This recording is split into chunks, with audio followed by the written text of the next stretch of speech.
Salut, c'est Ziad, j'ai 25 ans, j'ai fait 2 sélections internationales et aujourd'hui je vous emmène à ma dernière séance avant la Cross Cup d'Anu. Qu'est-ce que tu vis ce dimanche à la Cross Cup d'Anu? La victoire en soi, mais je vais tout donner. Je sais que j'ai des très bons concurrents. Il y a les athlètes de Rock'n'Run de mon groupe qui vont participer et on verra ce que ça va donner. Avant l'Euro, tu disais que c'était un des parcours que tu préférais en termes de sensations.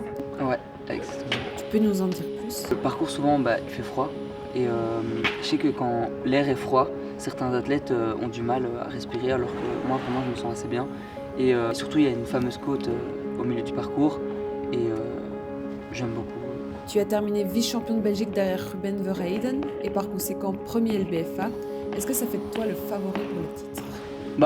J'étais en forme ce jour-là. Après, je sais qu'en 2 mois, les gens peuvent revenir vraiment à leur top niveau. En 2 mois, on peut vraiment revenir super fort. Et ça ne m'étonnerait pas que d'autres athlètes soient beaucoup plus forts qu'au championnat de Belgique. Tu as montré de bonnes qualités dans les crosses. Comment est-ce que tu définis ton profil? Je pense finisher. Et j'ai envie d'un peu d'expérimenter la course au train. Comme je l'ai dit, mettre du rythme avant que ce soit la fin, parce que c'est une façon de courir qui m'intéresse énormément. Mais tu ne veux plus être uniquement considéré comme un crossman. Jusqu'à maintenant, la saison d'hiver, la saison de cross, c'est vraiment là où j'ai brillé le plus. Et en été, c'est un peu plus compliqué. Ça se passait aussi bien, mais pas aussi bien que les crosses. Et moi, j'aimerais vraiment trouver la préparation qui me permettra d'être tout aussi fort sur piste que sur cross. Tu avais été sélectionné aux Europes de cross en 2017 avec les juniors. Qu'est-ce qui a changé entre Bruxelles et Saint-Morin? Déjà, c'était pas la même distance et pas la même discipline. Et je dirais que j'étais beaucoup plus confiant à la deuxième sélection. Tu as mis l'athlétisme de côté quelque temps? Ouais, je me suis arrêté 2 à 3 ans. J'ai arrêté pour mes études parce que j'avais plus trop la motivation de courir. Ce qui m'a fait reprendre, c'est Rock'n'Run en fait. Donc j'ai commencé à m'entraîner par moi-même au Riwa. Et puis après, Maxime, que je côtoyais assez souvent, m'a proposé de venir à Warem pour m'entraîner avec le groupe. Et du coup, j'ai commencé à m'entraîner avec Thomas, vu que ça se passait bien et que l'ambiance était incroyable. Est-ce que tu as fait des sacrifices pour retrouver le niveau? Non, justement, pas des sacrifices. C'était ça l'idée de base. C'était vraiment avec le plaisir, quoi. Continuer l'athlétisme, mais toujours avoir du plaisir. Et à partir du moment où je faisais des sacrifices, justement, il fallait arrêter ou diminuer l'intensité.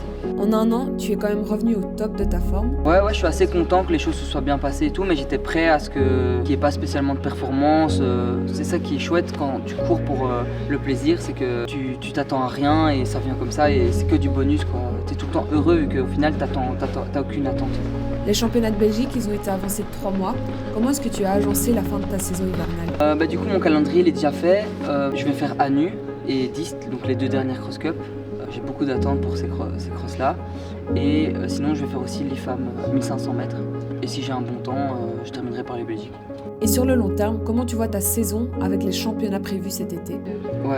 Donc moi je vais faire ces 4 courses là, l'indoor et cross. Après ces 4 courses, je verrai un peu où je me situe. Et directement après, je pense que je vais partir sur quelques tests pour voir où j'en suis niveau les tests à l'effort et tout ça. Pour partir ensuite en stage en altitude et faire une énorme préparation où ce sera 1500 mètres. Tout l'été, pas Ouais. 200. Quelques-uns, mais c'est pas l'objectif. Tu as dit regretter ne pas avoir fait d'études liées au sport. Tu te serais dirigé vers quoi? Je pense que j'aurais aimé qu'importe en fait. Vraiment, préparateur physique, kiné, n'importe. C'est juste que ça m'aurait donné les outils pour après pouvoir entraîner les gens, tu vois. Genre apprendre, avoir de la théorie pour ensuite apprendre par moi-même et savoir donner des programmes d'entraînement. Ça reste quand même possible. Plus de manière autodidacte que de commencer à faire des études. Mais oui, tout toujours possible. Et d'ailleurs, c'est ce que je fais. J'essaie d'apprendre au maximum maintenant et ça me passionne énormément. Putain, beaucoup de choses pour ça. Oui, Thomas fait partie des inspirations. Clairement, il m'inspire énormément et de son expérience, j'apprends énormément. Et c'est ça qui est incroyable, qui est cool.